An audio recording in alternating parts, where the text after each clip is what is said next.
अन्विता, रुक जाओ बेटा, कहाँ जा रही हो? अन्विता, मेरी बच्ची रुक जा, कहाँ जा रही है तू? अच्छा, अब हम तुझे कभी नहीं डांटेंगे, वापस आ जा। 5 साल की अन्विता सड़क पर भागती चली जा रही थी और उसके पीछे भाग रहे थे उसके माँ बाप रणविजय और मधुमती। क्या हुआ भाई साहब? अरे क्या बताएं भैया, आप तो आजकल के बच्चों को जानते हो, थोड़ा सा डांट दिया तो घर से निकलकर भाग पड़ी। वापस आ जा बेटी। तभी अचानक सामने एक मंदिर आ गया और अन्विता उस मंदिर की सीढ़ियां चढ़ने लगी। अरे बेटा, उस मंदिर में मत जाना, वो रहस्यमय मंदिर है, वो बहुत खतरनाक है। नहीं बेटा, नहीं। रुक जा बेटा। लेकिन अन्विता किसी की कोई बात नहीं सुन रही थी। वो भागती हुई उस मंदिर में चली गई। रणविजय और मधुमती भी उसके पीछे जाने लगे। अरे भाई साहब, ये मंदिर सही नहीं है, वहां मत जाइए, बता रहा हूँ। जो भी हो, हमें अपनी बेटी को बचाना है। वो दोनों अंदर गए, पर अन्विता कहीं नजर नहीं आई। मंदिर में चारों तरफ अजीब सा सन्नाटा छाया हुआ था। ये अन्विता कहाँ गायब हो गई? अन्विता बाहर आ जा। अन्विता, हमारी बात मान ले, बाहर आ जा। कब तक यहाँ छुपी रहेगी?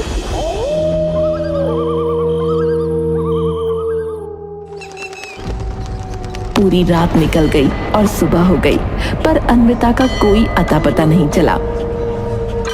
सबने कहा कि ये रहस्यमय मंदिर अन्विता को निगल गया है, क्योंकि इसका कोई और एंट्री या एग्जिट गेट नहीं है।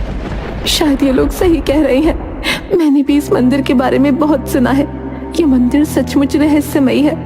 हमारी अन्विता अब नहीं रही। चलिए। अन्विता को छोड़कर कैसे? मैं आपकी बात समझ रही हूँ, पर अब कोई फायदा नहीं है। रणविजय हार मानकर लौट गया।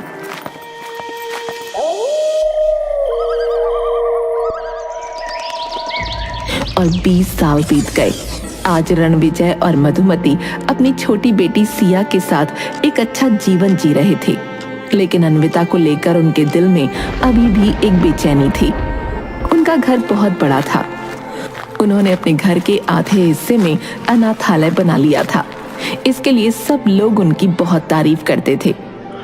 अरे भाई साहब, आपने तो बहुत नेक काम किया है। अनाथालय बनाकर आपने समाज में बहुत बड़ा योगदान दिया भाई साहब। मेरी बड़ी बेटी अन्विता जब खो गई थी, तब मेरे दिल में एक खालीपन रह गया था।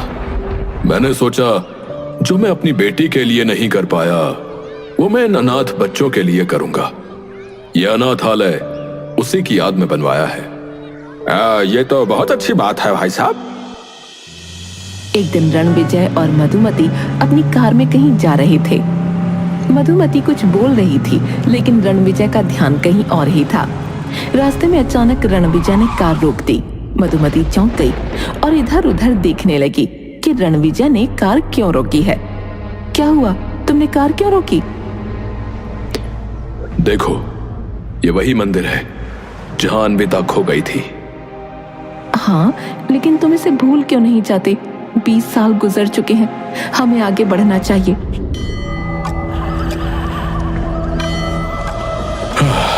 मैं जानता हूं मधुमती, पर न जाने क्यों मुझे ऐसा लगता है कि इस मंदिर के अंदर अभी भी कुछ रहस्य छिपा है।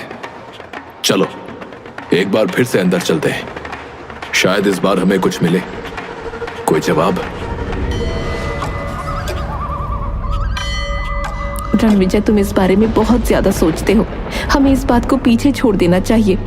अन्विता को खोए हुए 20 साल हो गए हैं। क्या तुम्हें नहीं लगता कि अब आगे बढ़ने का समय आ गया है? तुम ठीक कहती हो, लेकिन क्या पता हमें उस दिन कुछ नजर ना आया हो जो आज दिखाई दे जाए। क्या तुम मेरे साथ चलोगी? ये सरासर जुनून है। प्लीज मेरी बात मानो, चलो यहाँ से। अब बस एक बार मधुमती। नहीं, अब नहीं, बहुत हो चुका। चलो यहाँ से, वरना मैं अकेले चली जाऊंगी। मजबूरन रणविजय को वापस जाना ही पड़ा।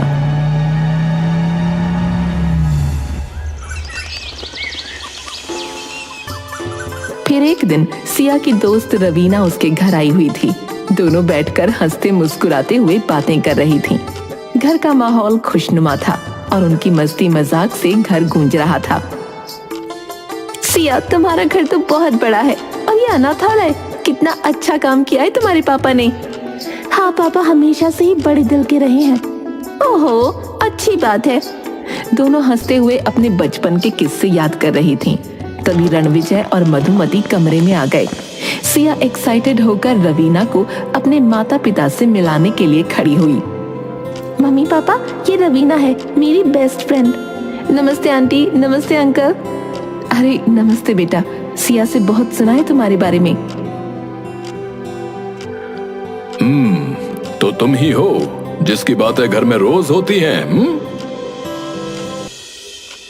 लेकिन जैसे ही रवीना ने रणविजय और मधुमती को गौर से देखा, उसके चेहरे का रंग अचानक बदल गया। उसकी हंसी गायब हो गई और एक घबराहट ने उसकी जगह ले ली। उसने बिना कुछ कहे दरवाजे की तरफ देखा और फिर अचानक बाहर की ओर भाग गई। अरे रवीना, कहाँ जा रही हो? रणविजय और मधुमती भी हैरान रह गए। वो एक दूसरे को देखने लगे। सिया तुरंत रवीना को रोकने के लिए उसके पीछे भागी। रवीना बिना रुके घर से बाहर भागती चली गई। सिया भी उसके पीछे पीछे दौड़ रही थी। रवीना, रुक जाओ, क्या हुआ है? अरे क्यों भाग रही हो? कई गली मोहल्लों को पार करते हुए वो घर से काफी दूर निकल आए।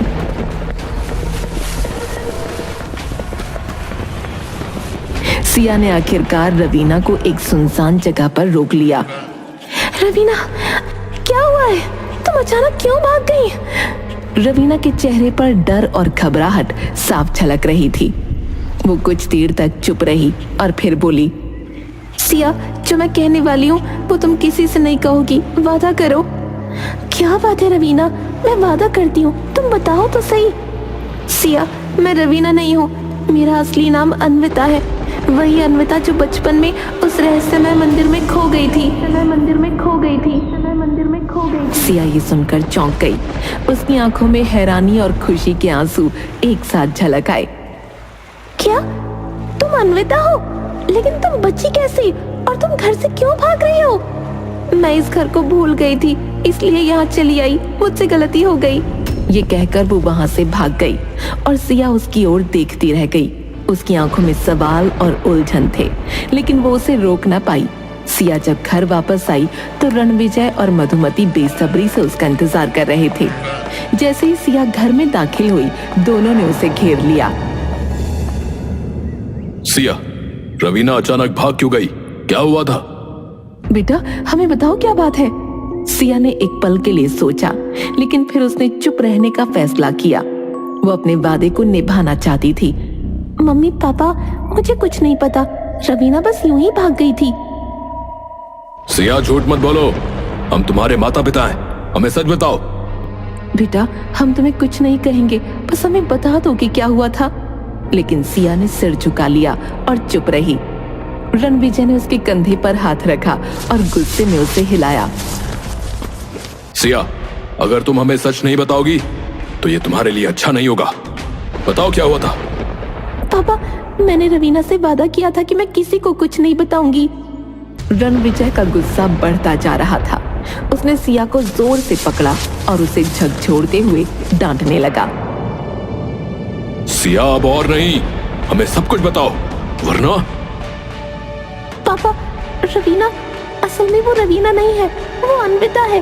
वही अन्विता जो बचपन में उस रहस्यमयी मंदिर में खो गई थी। सिया के मुंह से ये सुनते ही रणविजय और मधुमती के होश उड़ गए। उन्हें अपने कानों पर यकीन ही नहीं हुआ। दोनों के चेहरे लाल पड़ गए। क्या अन्विता, हमारी अन्विता जिंदा है? सिया, हमें उसका पता दो, हमें उसे ढूंढना होगा। सिया ने अन्विता के घर का पता दे दिया। रणविजय और मधुमती तुरंत उसे ढूंढने के लिए निकल पड़े और सिया भी उनके पीछे पीछे गई।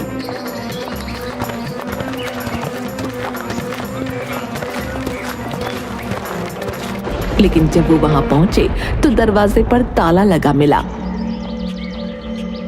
उन्होंने आसपास के लोगों से पूछा तो एक आदमी ने बताया, हाँ, ये पुजारी जी का घर है। वो लोग थोड़ी देर पहले ही यहाँ से निकले हैं, बैग लेकर। लगता है कहीं जाने की तैयारी कर रहे थे। ये सुनकर रणविजय और मधुमती ने जल्दबाजी में रेलवे स्टेशन की ओर दौड़ लगा दी। सिया भी उनके साथ चली गई। उन्होंने स्टेशन पर बहुत तलाश की, पर उन्हें वहां कोई नहीं मिला। इसके बाद वो बस स्टॉप की ओर चले गए। वहां पहुंचते ही उनकी नजर अन्विता पर पड़ी, जो एक पुजारी के साथ खड़ी थी। अन्विता, कहाँ जा रही हो तुम? ओह माय गॉड, ये लोग यहाँ। उन लोगों को आता देख अन्विता और पुजारी तेजी से वहां से भाग निकले। रणविजय और उसके परिवार ने उनका पीछा जारी रखा और भागते भागते वो लोग एक बार फिर उसी रहस्यमयी मंदिर में पहुंच गए। लौट घूमकर आखिर हम वहीं आ गए। अन्विता और पुजारी मंदिर के अंदर गए और देखते ही देखते गायब हो गए। रणविजय, मधुमती और सिया भी मंदिर के अंदर पहुंचे। रणविजय अचानक जोर जोर से चिल्लाने लगा, अन्विता, बाहर आजा। इस बार मैं तुझे नहीं जाने दूंगा। सुन रही है तू? सिया अपने पिता के इस बर्ताव से हैरान रह गई। उसे समझ नहीं आ रहा था कि उसके पिता अपनी बेटी से इस तरह एक दुश्मन की तरह क्यों बोल रहे हैं। पापा, आप इस तरह क्यों बोल रहे हैं? वो तो आपकी बेटी है, फिर आप। तुम चुप करो सिया, तुम कुछ नहीं जानती। उसी समय अन्विता अचानक उनके सामने आ गई। उसके चेहरे पर अब डर नहीं था। पुजारी उसे रोकने की कोशिश कर रहा था, लेकिन वो नहीं रुकी। रुक जा मेरी बच्ची, रुक जा। नहीं, अब बहुत हो गया। मैं बहुत भागने की कोशिश कर चुकी हूँ, लेकिन अब और नहीं। अन्विता ने गहरी सांस ली और फिर सबके सामने सच्चाई बयान करने लगी। उसने बताया कि वो लोग उसके माता पिता नहीं बल्कि चाचा चाची हैं और वो बचपन में रणविजय और मधुमती से डरकर नहीं भागी थी, बल्कि इसलिए भागी थी क्योंकि ये लोग उससे जबरदस्ती उसकी प्रॉपर्टी के पेपर्स पर साइन करवाना चाहते थे। मुझे अपने माता पिता के मरने के बाद पता चला कि ये लोग मेरी प्रॉपर्टी हड़पने के लिए मुझसे दस्तखत करवाना चाहते थे। ये लोग ही मेरे माता पिता की हत्या के पीछे थे, जिसे दुनिया ने एक एक्सीडेंटल मौत समझा। और हाँ, वसीयत में लिखा था कि अगर मैं मर गई तो वो प्रॉपर्टी चैरिटी में चली जाएगी। इसलिए इन लोगों का प्लान ये था कि प्रॉपर्टी अपने नाम करवा के मुझे भी मार देना चाहते थे। जब मैं गायब हो गई तो इन्होंने मेरी प्रॉपर्टी पर अनाथालय बना दिया, जिसे दुनिया इनकी चैरिटी समझती है। वो असल में इनकी मजबूरी है। ये सुनते ही रणविजय और मधुमती के चेहरे का रंग उड़ गया। सिया के मन में भी अपने माता पिता के प्रति गुस्सा भर गया। उसने अपने माता पिता की ओर गुस्से से देखा और बोली, पापा, मम्मी, क्या ये सच है? आप लोगों ने ये क्यों किया? तो चुप रह सिया। तू इतने सालों से कहाँ गायब थी? क्या हुआ था उस दिन? जब मैं उस दिन यहाँ आई थी तो मुझे पुजारी जी मिले।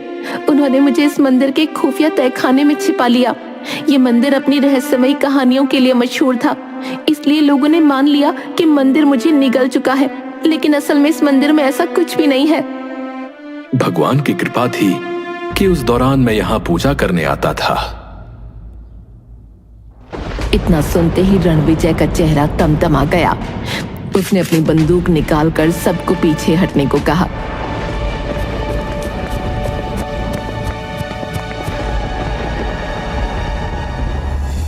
मैंने इस दिन का बहुत वेट किया है, अब और नहीं। पुजारी, पीछे हट जा वरना जान से जाएगा। मेरी बेटी को छोड़ दो, मेरी बच्ची को छोड़ दो। रणविजय बाहर जाने की कोशिश कर ही रहा था कि तभी एक तेज हवा का झोंका आया और वो अंदर की तरफ गिर पड़ा। अन्विता भी लड़खड़ाकर एक किनारे गिर गई। उसी समय मंदिर की एक मूर्ति के हाथ से त्रिशूल अचानक बाहर निकला।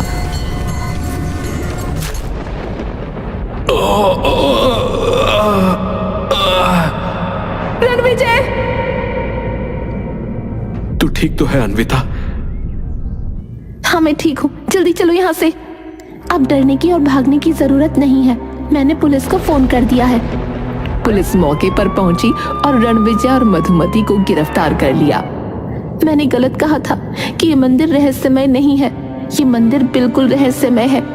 इसने पिछली बार भी मुझे बचाया था और इस बार भी बचाया। बिल्कुल सही कहा तूने। इसके बाद अन्विता पुजारी के साथ अपने असली घर की ओर लौट गई, जहां उसका बचपन खो गया था।